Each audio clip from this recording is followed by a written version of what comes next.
What's your name? My name is Mark Ting. All right, I'm Robin. Nice to meet you. Nice to meet you too.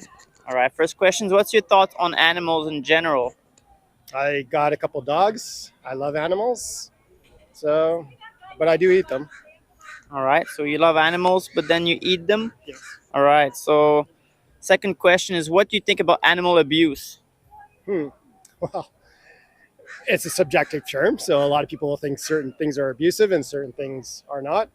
What about the perspective of the victim?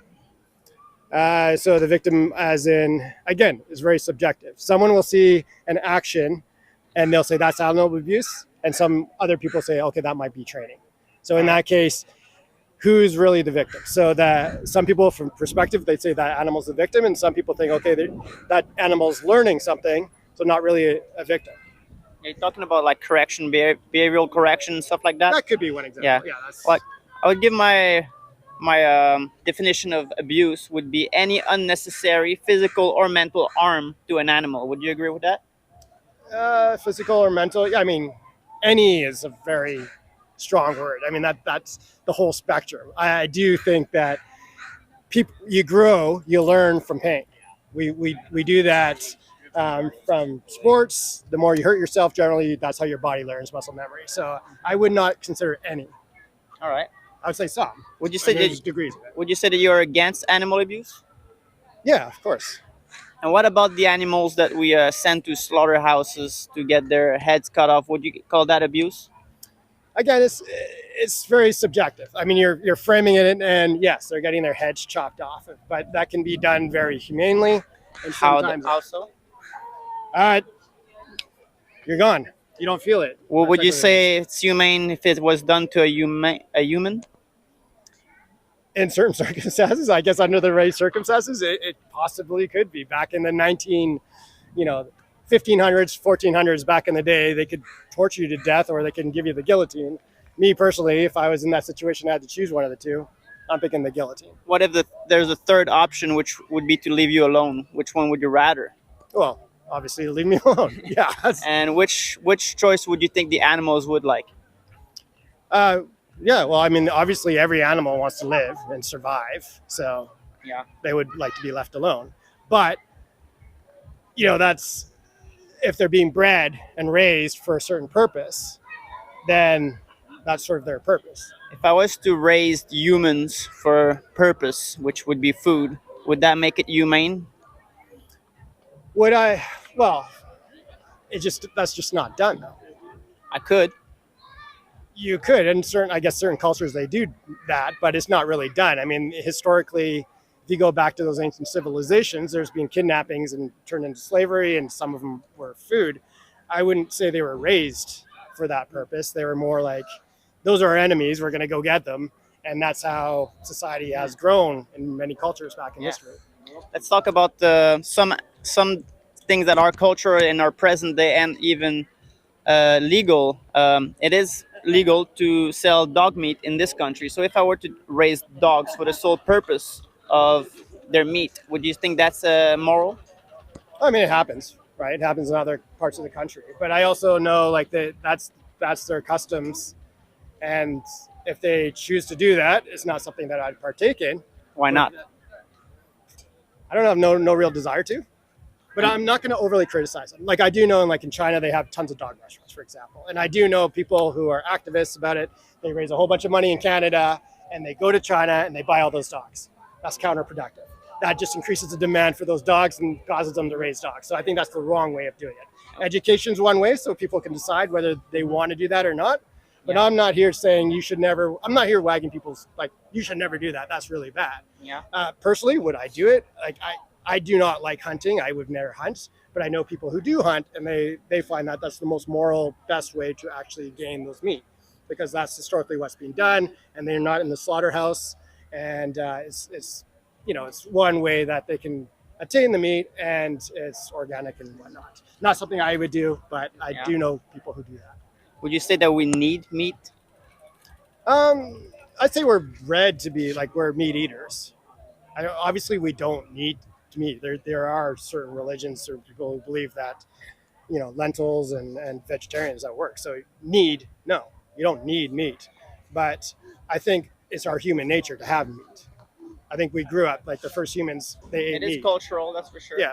I don't think it's a requirement. I think in the past it was a requirement for survival in like condition where vegetables or plants would not grow when it like it's too cold or too dry or something. People did rely on animals in the past. I don't think it's a condition that we have today that's we need it for survival. I think in the past you ate what you get. Whether it's, if Yeah. it's vegetables or it's a rabbit, you're getting it because that's what it is.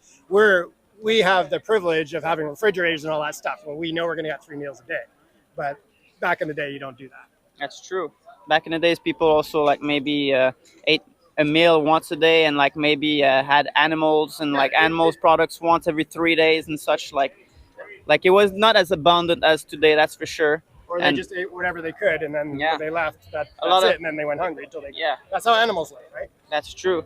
So knowing that it's not necessary in our society, what would be the justification to kill animals? Well, what's the justification? It's a choice. It's justified. Like again, they're being raised. Chickens are being raised to be. I could choose to go punch people in the head. Does that make it moral? No, but Is it justified? legal and moral is two different completely things, and That's true. So it doesn't really matter. If you do believe, okay, you don't want to eat meat, I wouldn't be like, you should eat meat, right? Well, And if somebody there's no chooses to do victim in my food choices. there, you can say there are. Like if I'm guessing you're vegetarian.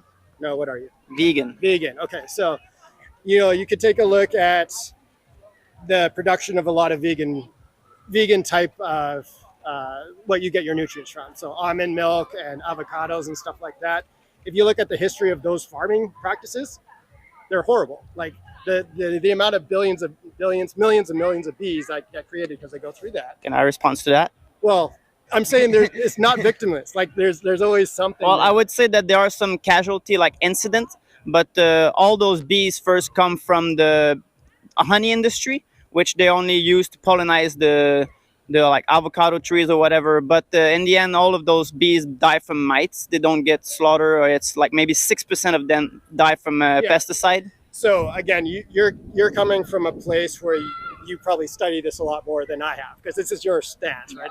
I could talk about economics and I could probably destroy you because that's Indeed, I don't know nothing about economics. Exactly. So I'm not going to necessarily argue saying your stats are wrong or right. I have no idea, but I'm probably thinking if you're vegan and you're looking at stats, you're probably suffering from confirmation bias. So you're looking at certain elements or certain things that you're like, okay, this justifies my point of view. I will never say vegans are perfect. There's always like some casualty in any food production. Yeah. We need food to survive in the first place. Yeah. But being vegan is not about being perfect. It's simply about doing the less harm as possible.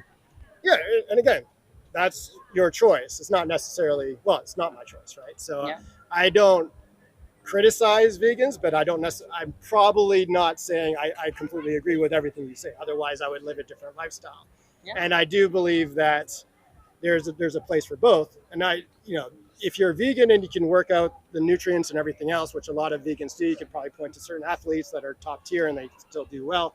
But there's loads of other top tier athletes that live off chicken breasts. And 99% of people aren't vegans, so Yeah. it's hard to put vegans in like. Exactly. It's hard to find them in the first place. So, but there's always like any cause. You like a renewable resources, renewable energy, like pipelines, anything, right? There's the pros and cons, Yeah, and sure. there is an implication of why, like organic farming, when it comes to the bees and all those things. I've never studied that, so Yeah. I don't know it. But I do know there's repercussions to that, and I know a lot of people do criticize that type of farming, particularly on those types of. Yeah, I'm very much against monocrops, and then for that reason that I'm vegan, because most monocrops actually are only grown to feed those animals that people eat. Because there's 80 billion farmed animals Yeah. that are being killed worldwide, and it's only like 80 billion land farm animals Right. that are killed yearly to feed only 7 billion human, leaving 1 billion human to starve because all the food is going to those animals.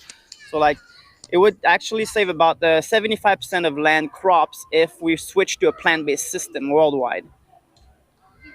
Okay. Any thoughts on that? No. I don't think it'll ever happen. Like, Yeah, I don't mean, think it'll happen tomorrow or Yeah. anytime soon, but I think it would be a nice goal to have. that people in general like what they like. Certain things will change their mind, but like I imagine probably the best likelihood of success is technology. So if you tell meat eaters don't eat meat, they love meat, they love their steaks, whatever, fish, whatever, they're not going to do it. But if you could reproduce that in a lab and something like that, I think that's your probably best bet, which is generated from the plant-based. But that is, we have that right now, but it's a very slow progression. So Yeah. yeah, I won't. my thoughts. I don't like to tell people just don't eat meat. I just like to tell them think about the animals and the victims of the process. And then if you want to go eat meat, like there's nothing I can do to stop you. And then you can always go ahead and go have a burger right there. But I'd like to plant a seed in people's head and to think about the animals when they go ahead with their day. So I appreciate you stopping by, and No then hope you have a great day. All right, Thank you too. you. Have a good day.